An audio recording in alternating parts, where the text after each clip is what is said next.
Visakha Guntur mayor ఎన్నికపై ఉత్కంఠకు తెరపడింది. ఈ రెండు స్థానాలను కూటమి ఏకపక్షంగా సొంతం చేసుకుంది. విశాఖ మహానగర పాలక సంస్థ మేయర్గా కూటమి అభ్యర్థి పీలా శ్రీనివాసరావు ఎన్నికయ్యారు. ఆయన ఎన్నికైనట్లు జాయింట్ కలెక్టర్ మయూర్ అశోక్ ధృవపత్రాన్ని అందజేశారు. దీంతో కొద్ది రోజులుగా నెలకొన్న ఉత్కంఠకు తెరపడింది.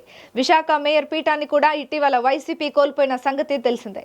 విశాఖ మేయర్గా ఉన్న గొలగాని హరివెంకట కుమారిపై కూటమి సభ్యులు అవిశ్వాస తీర్మానం ప్రవేశపెట్టగా ఓటింగ్లో 3/2 మంది అవిశ్వాస తీర్మానానికి అనుకూలంగా ఓటేశారు. దీంతో విశాఖ మేయర్ పదవి నుంచి గొలగాని హరివెంకట కుమారిని తొలగిస్తూ ప్రభుత్వం ఉత్తర్వులు జారీ చేసింది. అప్పటి నుంచి అటు వైసీపీ ఇటు కూటమి క్యాంపు రాజకీయాలను నడిపించాయి. వైసీపీ కార్పొరేటర్లు మైసూరులో, కూటమి కార్పొరేటర్లు విదేశాల్లో క్యాంపులలో ఉంచారు. ఎన్నికకు 2 రోజుల ముందుగా వారిని విశాఖకు తరలించారు.